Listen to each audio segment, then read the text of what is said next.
Welcome to LOA Today. Walt Thiessen, Alyx King, and Kelly Pretty here. Today is Wednesday, February the 13th, 2019.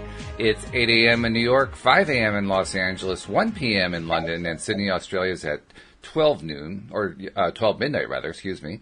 But wherever you are in the world, thank you for tuning in to yet another episode of LOA Today. Your daily dose of happy, and we're happy to be on this podcast at all because all of us were having difficulties this morning. So that's a big improvement right there. I mean, I got up this morning after being awakened by my wife because I slept through my alarm, and I haven't done that in probably 20 years, so that was kind of a novel thing. Went to check my computer to get things started and found that the sound wasn't working, so I had to fix the sound. Meanwhile, Kelly's trying to log in from London, and she's finding that she's having problems at her end. Alyx is waking up and not feeling her best, so she has to go off to get I mean, this has been a morning. We barely got this thing started. Oh, my goodness. It's been a challenging morning, but, you know, it certainly has. Fine. It certainly has. Hey, but we're all here, and that's the main thing. That's the good thing. Exactly. And we're here one day early celebrating Valentine's Day, making that a topic today, which is a good idea. I like that. That was something you mentioned to me yesterday, Alyx, and I thought that was really good. Because it's the time of year to talk about relationships and how the law of attraction impacts them and how we deal with them and what we do when we don't have the one that we want. Because that's all those things are important. So, first of all, I haven't given Kelly a chance to say anything yet. So, hi, Kelly. How are you doing? Hey, I'm good, thank you. So, I don't know if it's me, but can you hear me okay? I hear your sound kind of going in and out a little bit there. So, there may be a little bit of a connection issue going on. But hopefully that will iron itself out. But yes, we can. When it comes through just fine. Okay, because that's how I'm finding it with you guys as well. So I wasn't sure if that was me or you.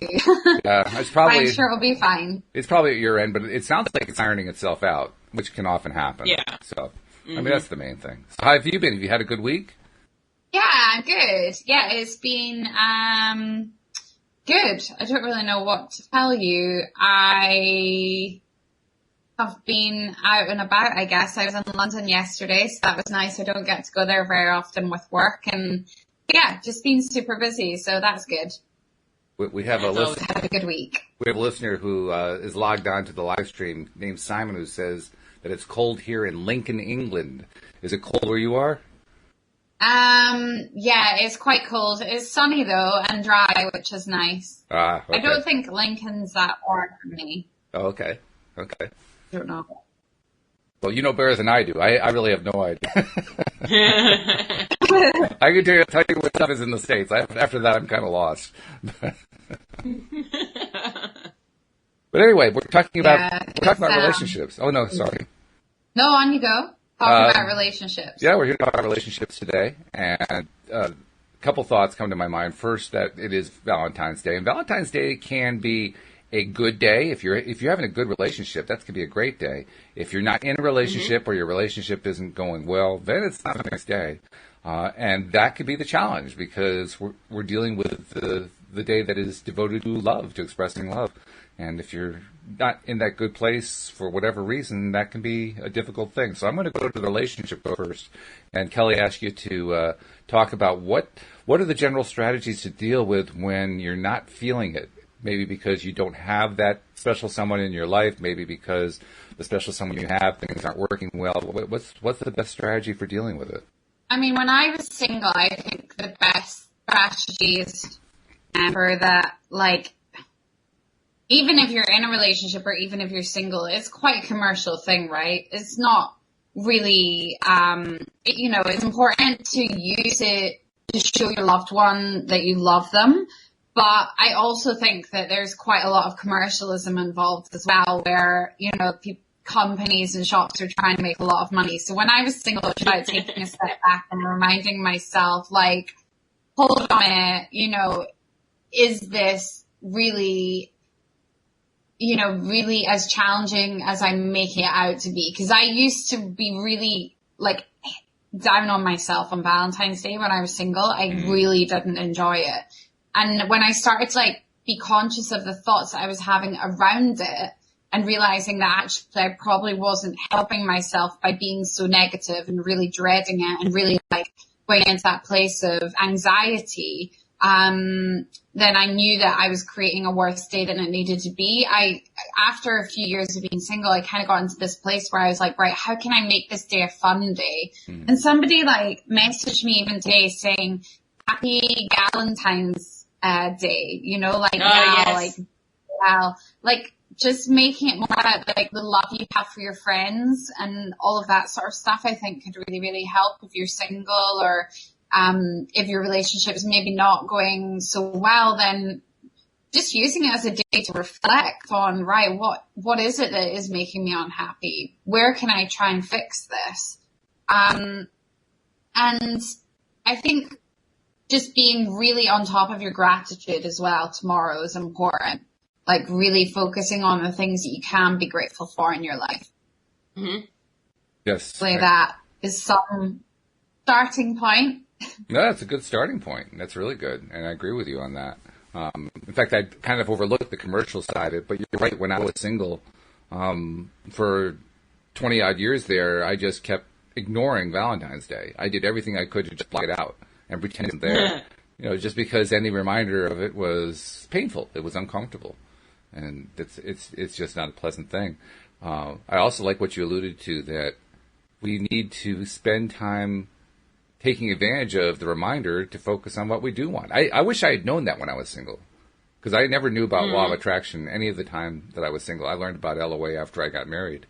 And it would have been really helpful if I understood that what I focus on is what I bring into my life. If I had known that, I probably could have gotten married sooner. Yeah. But, you know, you learn what you learn. I mean, well, Alyx is enjoying Valentine's Day this year because of her new relationship. Does it feel different to you this year? This is my first Valentine's. So I'm very excited. Does it feel different from last year? Last year I was celebrating Singles Awareness Day. So yeah, definitely different. Okay. But I decided this year for the single people to change it to Single Appreciation Day as opposed to Singles Awareness Day. Oh, I like that. That's good.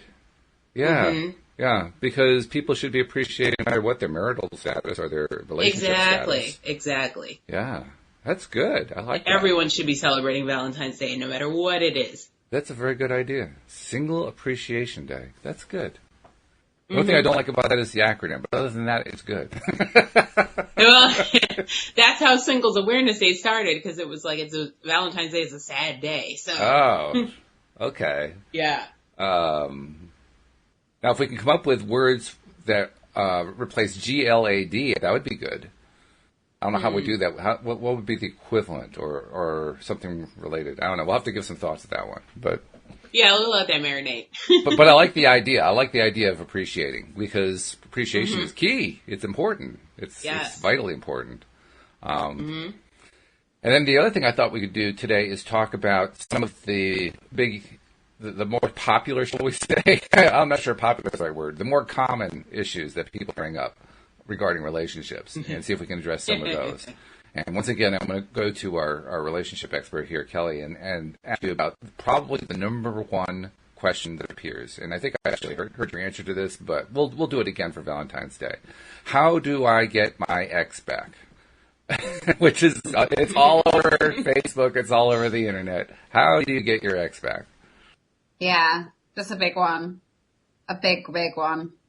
And you want me to answer it? Yeah, oh yeah, go for it. I did a post about this week, because one of the videos that I did was about why we have dreams about our exes, whether we're in a relationship or whether we're single. And a lot of the time, especially for single people, they start thinking, oh, well, that's a sign that I'm supposed to be with that person. That's a sign that I miss them and that they're the one for me. And even people that are in relationships, I think, freak out when they dream about their ex and think, oh my God, is that, is that the universe telling me that I still have feelings for that person? And actually the answer is no. A lot of the time it's to do with your subconscious telling you that you've still got stuff to work on that's related to your past relationship that you might be bringing into the present day. So that could be, relationships with other people, or that could be your current relationship that you have now. If you're in a romantic relationship, and it's often to do with the subconscious blocks that you have going on that you have to work through before you're able to manifest a healthy relationship into your life. So that's why you show through your dream state, situations with your ex, because I believe that these people are brought into our lives to teach us, to show us, to help us grow. And we put up with people for a reason, right? And yes, don't get me wrong, there is an odd exception where, you split from somebody, you go away, you spend a year apart, and both of you grow exponentially on a spiritual level, and then you get back together and it's a perfectly healthy, amazing relationship. But that's quite rare. The majority of the time somebody comes into your life to help you grow, realize what it is that you want and what you're worth, and then from there, you then go about manifesting somebody who is right for you. So, firstly, I'd ask, the question of why do you want that person back in? Because it's really easy to, remember all the good times, or remember the loneliness, thinking about the loneliness feeling that you have right now, and thinking that actually, is this just a gap that I'm trying to fill, or is this actually something that, I really miss this person because of these qualities? Because a lot of the time we kind of have rose-tinted glasses when we look at our exes, and when we actually go down and write down all the things that were not good in the relationship, it highlights the reality of why that person wasn't right for us in the first place. That's a good point. That's a really point, because very often when we see people who post about wanting to get their ex back, and a question will come up from somebody who's commenting, saying something like, why do you want them back? What's so great about it? They'll start posting the things that are great, and they'll also post the things that they didn't like at all. And so you read it and you say, well, why did you want to go back to them? I don't understand. But clearly, in their mind, in some way, they're discounting that side of it. They're saying, well, that part's there, but it really wasn't all that big of a deal that he was beating me up every day, or whatever it is. Why does that happen? I mean, why do people do that? How do they go that blind? That's the thing. They can have Stockholm syndrome. Yeah. I think it's a lot of it's down to self-love. So the actual gap is the gap of connection to self. Is not actually the need for having somebody to fill that gap is so much bigger than the realization that actually I can fill that gap myself by filling myself up, by finding out the things I love in my life, by creating my best life right now without needing that person in my life to fix things for me.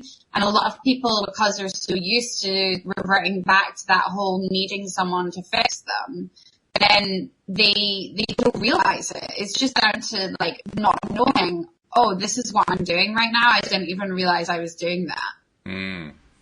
Yeah, that's true. And you also get people focusing on the fact that this other person's issues, supposedly, are theirs, and that, yes, they treated me bad and all this kind of stuff, but that's really theirs, and I can help them. I can help fix them on that. I can help them to become a better person. In fact, I know that if I get into that relationship, I'll make them a better person. And that's pretty much, that's a death blow right there, whenever that comes in. Right, Alyx? You shouldn't go into a relationship thinking you need to change something about that person. You should be with that person because of who they are. Mm-hmm. Yep. But so many people get caught into that. Think how hard it is. Think how hard what? Think how hard it is to change ourselves. We're never going to change another person. It's very difficult. Very true. Yeah. So might work on the easier project, changing ourselves. Mm-hmm.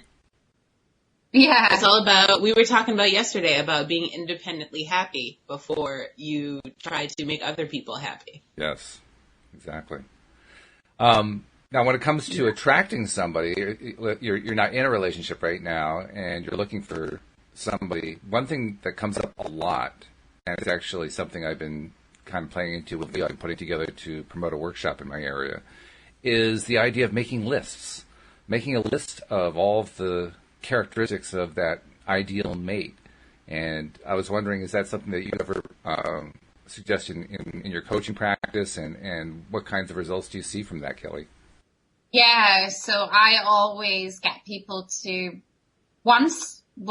initially they have a lot of blocks that they have to work on first. So it's very much down to the self-love piece, working on the blocks, any emotional trauma in the body. But once they're at a point where I'm like, right, okay, I feel like this person's ready to start at least thinking about manifesting this person in, then I get them to write down a list of all the traits that they want in somebody. And it's something that I did at the beginning of 2016, and then I met my partner in November of 2016, and just literally writing down a list of like however many traits you want in somebody. And I'm not talking about like physical traits. Yeah, you can put them in if you want, but it's more like generous, kind, loving, affectionate, like things that are really important to you that you really want. And when I look back at that list when I met my fiance, I literally cried tears of joy because there was every single thing on that list ticked off. It was like incredible. So it really, really works. But the most important part of that is when you look at that list, you have to look at it and go, am I showing up in the world like this? So you look at that list and go, okay, well, I'm looking for somebody who has all their shit together. So have I got all my shit together? And if the answer to that is no, then you're not going to be able to manifest that person in. So we bring in almost like mirror versions of ourselves, which I talked about before. And that doesn't mean that if someone's beating you up, that you're capable of beating somebody else up. But actually by putting up with that behavior, you're beating yourself up anyways. Does that make sense? So it's like reflection on how much self-love and self-worth you have to be able to put up with that behavior. It's 100% the other person's fault. But when they say that that person's a mirror of you, what they are is not a mirror of who you are as a person, a mirror of the things you need to work on in self. So when you write down that list of traits, it's really, really important to look at each of those traits and be like, am I showing up in the world as being kind to all those people around me? Am I showing up in the world as being generous to all the people around me? And if the answer is no, you've still got some work to do before you're ready. Good points. I like that. And then when it comes to, like you said, you described how your own relationship came, toward the end of the year and beginning of the year, you had made your list, and it was a perfect match. Check, check, check, check, check. That's the other aspect that's interesting. That combined with the fact that it always, I don't know why this is, anytime I hear the stories along those lines, it's the woman who is making the list. I have yet to hear a story from a man saying he made a list of qualities and she matched all the qualities on the list, which is interesting because I know I didn't make such a list in writing. I know I had the qualities in my head, but I didn't actually write them down. And I don't know is it because, I don't know, do women just ask counselors more about it? I don't know what the answer is there. Why is it that women do it more than men? I don't know. Well, I feel like men are more go with the flow type of people. So I don't think that they're as worried about their body clock, for instance, as women would be. So women would feel the need to actually try and physically do something about it, try and fix their situation. Whereas men would probably be a bit more inclined to just let it happen how it's supposed to happen. Not that you're not supposed to do those things. I just mean like, right. Yeah, like not necessarily take the action. Because a lot of men, I have known a man who's done that, by the way. He was a coach, really? though. So, okay. I don't know. Like, I'm sure that he did that and he met his soulmate through doing that. So I think there are probably more men than we realize that have done that. That could be. Okay. Well, that's encouraging. I'm glad to hear it. It's something I never heard before. I've heard, I don't know how many stories of women who had made lists. I mean, literally dozens and dozens of stories like that. But it occurred to me I had never heard one with a man, so I thought I'd mention that part. But, well, Alyx, you did it. You talked about how you and Mike came together after you made your list, and it was check, check, check, check, check, right? Yeah, pretty much. But I did the same thing you did. I made my list mentally. Oh, you did? I make a list. Well, no, actually, no, because technically on my dating app bio, the list was on there. Okay. So, well, that's yeah, a list. I guess. Yeah, technically I did do that, so. Well, okay, I've never seen a dating app. I've never had a need for it because I was married by the time they came along. But right. Lucky. I mean, you can tell me because you've seen profiles and so forth. Do men tend to itemize the things they look for on their apps? No, they usually put who they are on their apps. And that's why I decided to go a different route with my bio. I was like, no, let me tell you what I want, what I don't want, so you don't bother me if you're not on the list. Okay, well, there's a clue in there. Wow. There's a clue in there. The clue to me, that's a big clue. That clue says to me, guys, you got to make your list. You got to put the list on the app. If you don't put out there what it is you're looking for, you're not going to find her. Yeah, you're going to get anything. That's right. Well, you'll get something. It's just not what you're looking for. Well, that's what I mean. That you're going to get anything. Like, yeah, anything. Right. Yeah. Yep. Well, that's the other thing. We had this conversation one time, Alyx, you, me, and Carlos, when he was doing the show with us about dating apps and how I remember asking the question pretty vividly, like, okay, well, sounds great, but how do you get to know somebody through text messages? And I remember your response vividly. You said, yes, that you get it. That's the problem.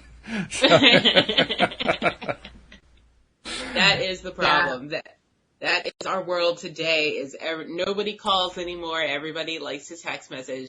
It's fine, but I'm still old school. I like to hear your voice because I don't know, like you react to certain sound differently. So if your voice is like, if you sound like Pee Wee Herman, it's not going to work out for me. I just think. Oh, poor Pee Wee.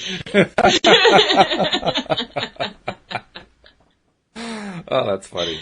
And actually, that is what happened with you, isn't it? Because when Mike contacted you, what was it he said? He said, I don't like to text. Can I call you? Yeah. And I said, Oh. yeah. I said, well, it depends. What are your intentions with me? And he said, to buy you flowers and treat you right. And I said, okay, you can have my number. Actually, what I said was, I-E-S, yes. That's what I said. I love it. And so I gave him my number, and then when I first heard his voice, I was like, oh my God, so dreamy. That's fabulous. He's just got one of those voices, like he could tell me I'm like, tell me a story, tell me about your life. Like, I just want to sit here and listen. That is funny. Actually, that's not all that dissimilar to the story that Louise and I had because obviously we were pre-dating apps, so we couldn't use that method. And we were introduced to each other by a mutual friend. And on my side, I was actually reluctant because I had been through such a series of failures that I had literally quit. I didn't want to go back. I didn't want to even try. Yeah. I was so pained by all the experiences. I just didn't want to even talk to anybody. But she convinced me, my friend convinced me to call Louise. Louise had asked her if she knew anybody who fit the criteria she was looking for. So I called her up, and that first day we spent 2 hours on the phone. And Louise afterward told me that one of the main reasons that she stayed on the phone with me was what you just said. She liked the sound of my voice. She liked the way I sounded on the phone. And from my perspective, it was like, well, 2 hours isn't bad. That's pretty good. But I wasn't convinced yet. I mean, I was still wrapped up in relationships don't work. They never come into my realm. It never works out for me. So the next week, same day, I called again, and another conversation. And my belief went up a little bit, just a little bit. I was nowhere near convinced yet, but it was a little bit better because we'll do 2 hour conversations. That's pretty good, And then we did it for the third week. The third week, there was another 2 hour conversation. So I saw the pattern emerging. 2 hours every time we talked. Okay, well, that's something, Meanwhile, Louise was getting very, very interested. I didn't realize that at the time. I obviously find that out later on. But I said, okay, well, why don't we try meeting sometime? Because as it turned out, we lived about 3 miles apart. And not only were we 3 miles apart, but we were both on hilltops, so we could literally have looked out of our windows and seen each other. But we just didn't even know the other person was there. That's cool. And then we met at a restaurant halfway between us, and it was an absolute disaster. It was terrible. It was not a good meeting at all. She came with this, she was wearing this straw hat because she thought it would be kind of fun and quirky to wear the straw hat, and I thought it made her look like a hick. So that was not a good first impression. And then for the entire time where she was looking down at the table instead of looking at me, so I didn't even know what color eyes she had. And whoa, that's what happened to me. Yeah, well, that's what happened here.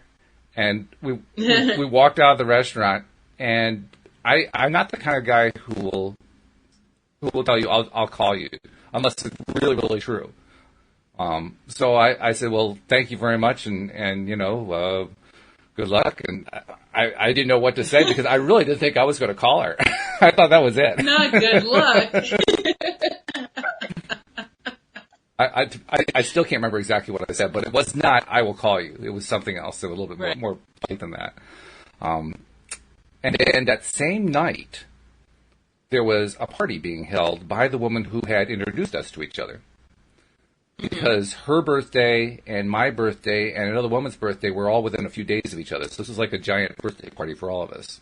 And we had all these friends coming and so forth. So I went to that party that night, and Deborah asked me, so how did the meeting go? And I said, not so good. It really wasn't very good at all. And she said to me, well, you are going to give it the 3-date rule, right? And I said, what? I don't know what you're talking about. She says the 3-date rule. That's where you give it 3 dates before you make a decision. And I said, oh, no, really? This is not good. But ultimately... Ironically, that's my TV rule. Is it really 3-date rule or 3? Yeah, I give every show 3 episodes before I cancel it. Okay. Well, you're very generous with your TV shows, I have to say. But she talked me into it. I finally did give it the 3-date rule. And meanwhile, Louise is calling her best friend because I'm 6'8" tall. So I'm pretty tall. We're more than a foot taller than she is. And she's calling her friend saying, he's great, but she's tall. I mean, how will we ever fit together? This isn't going to work. This can't possibly work. And her friend said, well, what else is wrong with him? She said, well, nothing. It's just that he's too tall. And Leona says, well, if that's the only thing holding you apart, you're an idiot. Don't let that get in the way. Yeah. And so it was after we did a few other dates, and the dates got progressively a little bit better, a little bit better, a little bit better, and finally a month later we were actually together. But it was not the ideal path to get there. It took some patience on both of our parts to get past our own stuff while we're getting closer and closer. So it is always that magic flash, like, oh wow, instant attraction, instant chemistry. It doesn't always work that way, is what my point is. No, it definitely doesn't. Yeah. Do you run into that a lot, Kelly? I think it just depends. I find that really interesting because I feel like in some way there might have been some self-sabotage on your part, Walt. Because, no, not some. A lot. Like tons of. Like I had for years been convincing myself. Literally, I didn't realize I was doing this. But for years I had been telling myself subconsciously, whenever I met a woman, before I'd even had my first sentence of conversation, this can't work. A great way to start a relationship. Yeah. So of course, every time it didn't work. So yeah, more than just a little bit, Kelly. Just a little more than a little bit. Yeah, I think people just meet in different ways. Like sometimes it is like total like, wow, this is it. Me and my partner had that on our first date. Mm-hmm. We knew straight away. But for other people, it's not like that. Like, it just really depends on what age we're at in our journey, I think, in our life. Mm-hmm. So we had so many synchronicities that I just knew, even before we went on our date, I knew it was like he was going to be significant in my life. Mm-hmm. That's cool. Yeah. Yeah, it was good. Steve Rowell, who his first show was the same one that you did. You and he joined Joel on that first day, and he also had a similar experience to me in that when he met his partner, they didn't have that kind of connection. They still had their own issues to work out, but they maintained contact. And one day they realized that this thing's kind of working. Like, there's something right going on here, and that was a realization. Something actually good going on here, and it was not part of their normal experience. And very shortly after that, they got married. So they figured it out. They said, well, we're not going to lose this opportunity. But it took a while, you know. So I guess it's different for every person, I guess. I guess every relationship's different. Yeah. I mean, how quick does people... Oh, I'm sorry, Kelly, go ahead. That sounds like quite a masculine trait, I feel like. What do you mean? Like, what you and Steve were both very much like, oh yeah, you know, like not so sure initially, and then it kind of, you were like, oh, it's working out. Whereas women tend to think about like 10 million steps ahead from like the first day. They're thinking already about what their surname is going to be. Do you know what I mean? Like when they're married. So it's quite like a masculine thing for men to be. Is fear. Again, it comes from fear. It comes from self-sabotage. But then on the women's part, it's the same thing. It's self-sabotage of like needing it to work. So on both parts, there's things that we need to work on, but it's quite normal for that dynamic to occur in male-female relationships. That's interesting. Well, I remember Louise very quickly deciding that she wanted it to be a permanent relationship. She was talking marriage after we had been really together for about a month. And for me, it was like, whoa, slow down.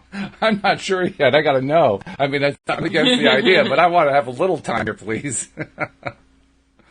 But yeah, I understand that part of it. I didn't realize that she was trying to decide about the surname. And to be perfectly honest, when she decided to take my name, I was shocked. Because... Really? I was. Because my generation, I grew up with, you know, lots of people I knew my age where it was a hyphenated name. I mean, that was the norm. Or in some cases, not even changing the name at all. So when she said she was going to take my name, which is kind of, I thought it was kind of, well, first of all, I loved it. To me, that was like the ultimate compliment. But I thought it was kind of strange because she went from a very simple name, Cohen, to a longer, more complex name, Thiessen, which is harder to spell. But she was willing to do it. I said, wow, okay, well, thank you. I don't know what else to say. So I was kind of surprised by it. I mean, do you run into that, Kelly? I mean, I don't know what the surname situation is in England, so tell me. It just depends. Like, some people will double barrel their names. Some people will take their partner's name. Some people will keep their maiden name. So it just really depends. And for me, it's quite, like, I'm obviously going to get married to my partner, and then it's a bit of a weird one for me because I feel like there's so much, I've got a bond affinity with my surname. Like, it's just very, I used to hate it. I hated it my whole life. But really? Then when you get older, I hated it because I got bullied because of it, and like, I just didn't like my surname at all. And then as I got older, I started to become quite attached to it. And when my dad passed away in particular, because he's obviously, is his surname, it made me feel like more connected to him.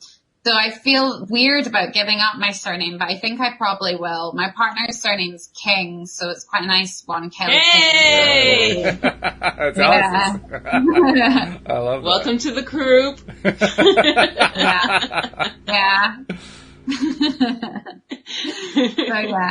So I think I might keep it.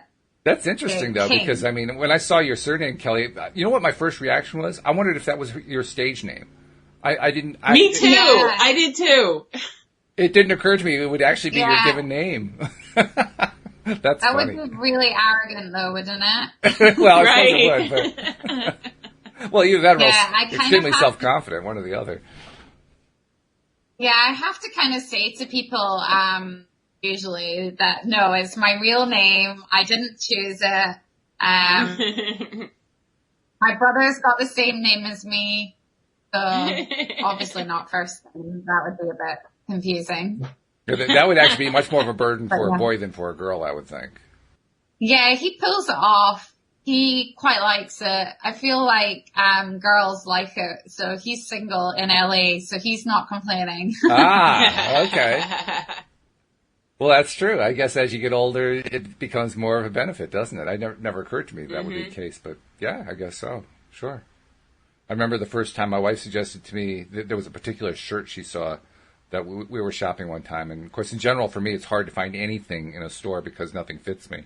But this was a shirt that was designed to have the sleeves rolled up so I didn't have to worry about sleeve length. It was a very multicolored shirt, and she really liked it on me. And I looked at it, and I didn't understand why she liked it on me. To me, I thought it just looked kind of brash or whatever. But at the time, I think I was doing job interviews or something. I don't remember exactly what. But something where I needed to be able to meet people. And in many cases, females in some sort of position of something that I needed from them, right? And she said, oh, wear that shirt. Just wear that shirt. You will break the ice so easily with that shirt. And I said, really? No kidding? Well, apparently it worked. I can tell you that much. It definitely had an impact. And I didn't know it. It just never occurred to me. So until you said just now, Kelly, that your brother actually found it to be a benefit to have the last name Pretty and that girls were reacting to that positively, that would not have occurred to me. But I get it for the same reason that the multicolored shirt worked the same way. Mm-hmm. I mean, what kind of shirt was it? Oh, it was a... How do you describe it? It was like in different panels, and each panel was a different color. I still have the shirt. It's in my closet. Right. I'll get it out sometime and show it to you guys. The shoulders to arms were blue and white, almost pinstripe. There was like a orange and yellow pattern here, and I mean it was a very bright shirt, very very bright. Much. I mean, sounds like an awkward shirt. For a guy who's used to wearing dark colors, it is. Yeah. Yeah. Exactly. But it sounds like you were like a clown. Yeah. That's the way I thought of it. I really did. I did. I got used to seeing myself in the mirror after a while wearing that shirt, but it was a little uncomfortable. I mean, it wasn't actually like a clown shirt, but it had that same kind of meaning for me. So it took a while for me to wear that shirt. But I did. Not too often. It's still in the closet. You know, if Louise is feeling really, really down, I'll get it out and put it on. That makes her cheery. But yeah, I don't wear that one too often. So, Alyx, when you were meeting somebody, and now of course you're with somebody now, and you're pretty happy with them too. But when you were meeting somebody before, what they wear, did that actually make a difference to you? Yes. How so? Not so much what they wore, but like how they put themselves together. So it didn't really matter what you wore. It's just a matter of like, you know, are you too matchy? Do you iron your shirt? Are you dressed appropriately for what we're doing? You know, which most of the time was sitting on the couch watching TV. So sweatpants are appropriate. This is true. But what kind of sweatpants? What kind of sweatpants? What kind of sweat? Do they have holes in them? Do they have stains on them? Well, I would think that would be confusing. I still don't understand this style of having blue jeans that have holes in them and you buy them that way. I don't get that at all. I have those. I love them. What's that all about? Because, I mean, what? I don't know. It just looks cool. Okay. Listen, multicolored shirt, you can't judge. I'm not judging. I'm trying to understand. I don't get it. I mean, you just described to me how it's very important what it is that they're wearing, and then here you are going out, you know, wearing jeans with these gigantic holes in them. I'm thinking, okay, what's that about? It's like back in the 90s when the whole grunge look was a thing. It's like you're supposed to look like you didn't shower. Talk about mixed messages. I mean, I could just imagine the poor single guy out there trying to make sense out of all of this and saying, so what am I supposed to do? Am I supposed to wear the No, I'm saying look? In the 90s you were supposed to look like you didn't shower. I'm definitely not saying that right now. But they're still buying those pants. I mean, I see women wearing them all the time. You know, so what's the poor guy supposed to figure out? Is he supposed to say... I feel like the holes in the pants is a girl thing. I don't appreciate my man having holes in his pants. I don't like it. Okay. All right. Well, that helps a little bit. So guys, no holes in the pants. Leave that to the girls. Yeah. Still don't quite understand, but okay. Kelly, can you shed some light? What's going on with the holes in the pants thing? I don't get this. Can you explain this? Give us. I don't know. They're really popular here as well. I mean, what do you but think? Only with women. Do you think that it's important for the guy to present well? And if so, how should he understand that whole holes in the pants thing? I think people should just be themselves, and then the right person will accept them for who they are. Mm-hmm. Okay. Agreed. We had snow, and there's a snow blower coming through, so I'm going to let you guys talk for a minute. But let's see, what's the next issue? The next issue is you want to meet somebody, you want to attract somebody. So let's walk through the steps. How do you attract somebody using the law of attraction? Now, I'll go to the coach again because you teach this all the time, Kelly. How do you explain it? Well, the first step that we spoke about is getting really clear on what type of person you want to manifest in. So exactly what you said, writing down all those lists of traits, just how you would manifest anything else in. You want to get a vision board sorted out with like love, couples, all that sort of stuff. Oh, sorry, there you are. I'm in the afternoon and I'm still yawning, even though I haven't had my pasta at 10 p.m. at night. Well, I feel a little bit better because, Kelly, I actually slept through my alarm this morning, so I can actually identify with still being sleepy. Then you want to have a mantra, have an affirmation as well. So the most important thing is your beliefs around meeting somebody. And if you keep going into a place of, oh, I don't actually believe it, I don't know if it's possible, then you have to have a mantra or something that's going to bring you back to truly believing that on a regular basis. So that could be, for me, it was, I'm in a loving and committed relationship and we're excited about what the future holds. And I'd say it to myself over and over and over again. Every time I walked to work, every time I walked away from the front door of work, walked to my car. And I'd say it every day. And I met my partner 3 months after that when I started doing that. So that's really, really important. And making sure you have the space in your life as well, because if you don't have the space physically for somebody, then the universe won't give them to you. So if you're not making space and time for yourself to do nourishing things, like almost take yourself on a date where you're running a nice bubble bath and you're putting candles on and you're just doing really nice, nourishing things for your soul, then you're basically saying, I'm too busy for that person to come in. So like really making sure you start spending time with yourself and enjoying your own company. So that it's kind of a sign to the universe that you're ready and that you've got the space and time for this person. So there are a few pointers. That's good. Now, obviously, there aren't going to be too many guys who want to take bubble baths, but what would be the equivalent for a guy to focus on, trying to do in order to make the space? I mean, there may be a few guys who take bubble baths. Don't get me wrong. I'm just saying that's probably not the first choice for a lot of guys. I know a guy who literally manifested in his soulmate. They're about to get married within 2 weeks. And it's because he's literally an amazing manifester. And he pretended that he'd already met his soulmate before she was in his life. So when the guys asked to meet him at the gym on like a Friday evening, he was like, yeah, sorry lads, can't come out tonight. I'm staying in with the missus. And they were like, what? You don't have a girlfriend? He's like, well, I will in a couple of weeks. And he did. Wow. He did it. Holy he stayed cow. in and he watched like a film by himself, pretending that she was sat beside him. That's crazy. Amazing. I know. So what's your secret, Alyx? What do you do? I'm a firm believer into speaking things into existence. So anybody who asked me what I wanted in my life, that's what I would tell them exactly what I was looking for, who I was looking for, and when it was going to happen, and all that great stuff. So yes, I'm a firm believer into speaking things into existence. What is it about speaking something into existence that actually does the job, do you think, Kelly? Why is that so effective?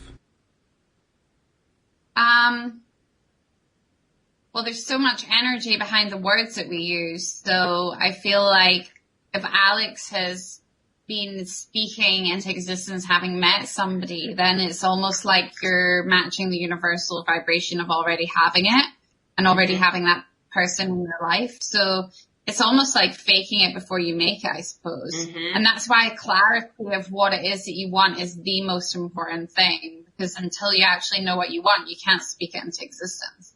Yes, exactly. And what if you're somebody who doesn't feel comfortable speaking things like that? Like, oh, this feels too silly. What do you do? I guess you can do it in private. You don't need to do it out loud to people. You can do it in private, or you can do it in your head, or you can write it down as well. It's a really powerful technique to almost like, I think they call it scripting, where you literally like write out, you know, as if you already have it, or you can write a letter to yourself 3 months from now as if you're already with your partner and all the emotions that you're feeling, because it's all about emotions and connecting into that emotion of already being with that person. So actually like feeling into those emotions by writing a letter to yourself is a really good way to bring and manifest that person in. Okay, that's good. What else can we do to make it happen, to bring it in? Is it just mantras, or is there more?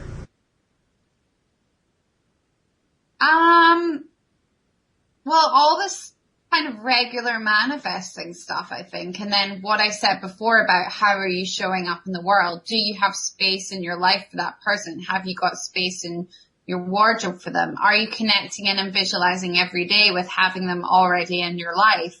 Like meditation for me was huge. Every single day I would meditate, thanking the universe for that person already being here, visualizing them being sat beside me, visualizing how I was going to feel while I was with them. Mm-hmm. So always connecting into that energy as often as you can is really important. Anything that you add, Alyx, that you tend to do? Is it all just mantras for you, or do you do more than that? I was a firm believer in what I saw in The Secret about this woman who purposely would not sleep on a certain side of the bed because she would imagine her mate was there, and she never wore a ring on her engagement finger. And I was like, yeah, you know what? I like those ideas. That's what I'm going to do. So I did those 2 things. So hopefully there'll be a ring on my finger eventually. Yeah, I have to speak in favor of the ring part, especially because many of us guys have trouble with signals in general, but the one signal we all know to look for is the ring finger. And if you got a ring on the ring finger, you're basically saying stay away, which happened to me a lot. So I stayed away. I actually honored it. And you know, and the interesting thing is, at the time I was very much involved in a swing dance community, and had a lot of female friends, a lot of female dance partners. And then I met Louise and brought her into the community a bit, and she learned how to be a basic step dancer and so forth. And then we got engaged, and I was telling friends that we got engaged, and I was really interested by some of the responses that I got that were nonverbal responses. There were a couple, one woman in particular who I remember being interested in and kind of trying to develop conversations with and so forth, who had given me a number of different signals that she wasn't available. And when I told her that Louise and I were engaged, the look of horror on her face told me she was really attracted to me. It was the first time I knew she was attracted to me. And I'm thinking, well, why didn't you take the ring off? Right. If you see something, say something. I didn't understand. Of course, that was par for the course with me. I didn't understand women at all anyway, up until the point that I met Louise. That was actually one of the things I loved about Louise, and I still love about Louise. That she understands you don't understand? No, that she understands how to be direct about what she wants. Yeah, Mike too. I mean, we still joke about this, but if she wanted a hug, what she does is she does this. She throws her arms apart. You're like, oh, well, I can read that one. Most guys can read that one. She doesn't cut corners or anything. It's like, boom, right there. Well, that actually paid off. It got her me. Yeah. So, yeah, the games playing part, that, and Kelly, that was one of the things that really got me a lot. I think it was one of the reasons why I kind of developed that belief that, this wasn't going to work either before the relationship had even started, because I'd had so many experiences with game playing, people playing games, and I didn't even know that there were games at first. And then when I found out that there were games, I didn't know what the rules were. So I was really, really lost. I had no clue how to play a game. And then I found out what some of the games were, and I would literally spend like a weekend trying to sit at home and understand, first of all, how do you play that game? And second of all, why do they play that game? I don't understand. Yeah, there's no rhyme or reason. Why do people play games? I guess we've been taught, and men have been taught as well, like, the game, the book, like, oh, you need to act like this and you need to do this to get a husband. And it's all, like, in my opinion, is just not true. Like, all it is, if you're not authentic to you, and a lot of people think, oh, well, I can't be honest because I'll scare that person away. Well, if you scare them away, it doesn't matter because they're not the right person for you. It's just a sign that there's someone else out there who's aligned to you, who's connected to you, is going to come along. And I think that when we play games, we just basically bring in other people who play games as well. And then it just becomes like a real unhealthy place. And when we're able to be authentic to us and just true to ourselves, say what we really think, that's when we're much more likely to bring in people that will do the same. Because it's the game playing thing is just a societal lie that like how you have to act to get somebody. No, you don't. You have to just learn to love yourself, be yourself, believe in yourself, and then all the rest of it will work out. I remember the one game that I ran into the most that confused the heck out of me was Chase Me, is what I would call it. That's where I'm not available, but chase me. Playing hard to get. Hard to get, yeah. And I didn't understand the game at all. I didn't understand how you're supposed to play the game. And it just seemed to me like, well, if your relationship is about being hard to get, why would I want to get into a situation with somebody where the relationship's hard? Yeah. I don't know. And that was literally the source of my confusion. Why would I even want to deal with a hard relationship? But I also knew that there were a whole lot of people who were in hard relationships, so I figured, well, I guess some people did. I just not me, that's all. I feel like if you're playing games like that you purposely don't want to be in a relationship, like you're just you're just a player and you just want to be in a bunch of different situations, so that's the games you play. I guess. I mean, I guess I can sort of understand hard to get if you're already in the relationship and it's kind of like a foreplay kind of game that you play. I can kind of see that. But shouldn't you actually be in the relationship first before you start playing the game? Right. I mean, one kind of precedes the other. Yeah, exactly. So, yeah.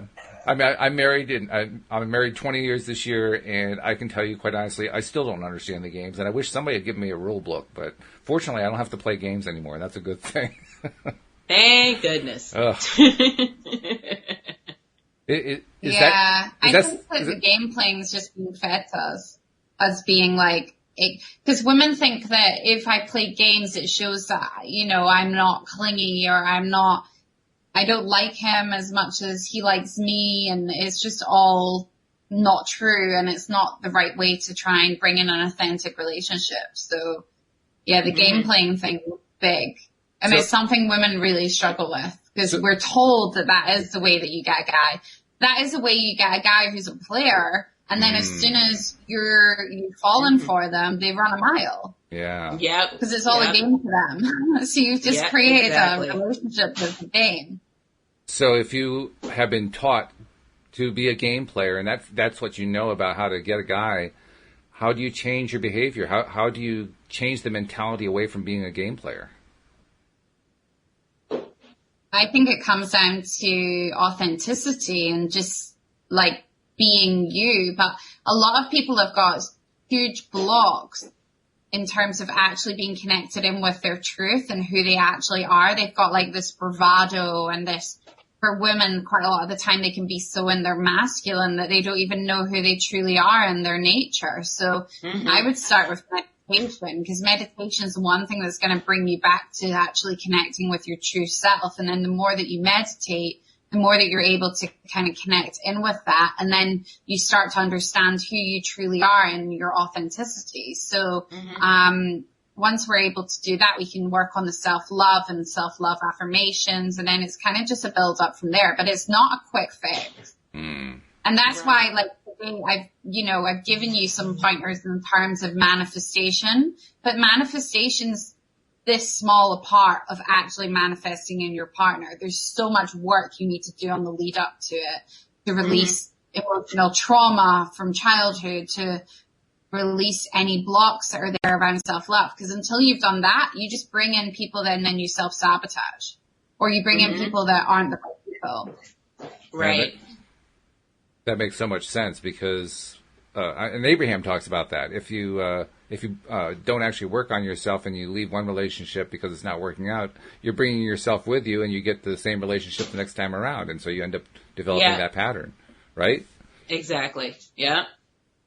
Yeah, and people don't want to do the work. That's the thing. They're too scared to actually look at themselves because they've got a fear around what it is that they're going to find. So a lot of the time when we hide from ourselves, we call that our shadow part of ourselves. It's the things that are like kept secret our whole life.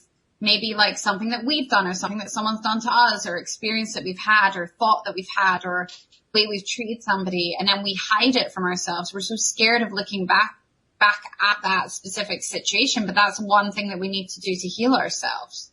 And actually, we're all human. We all make mistakes. We all mess up.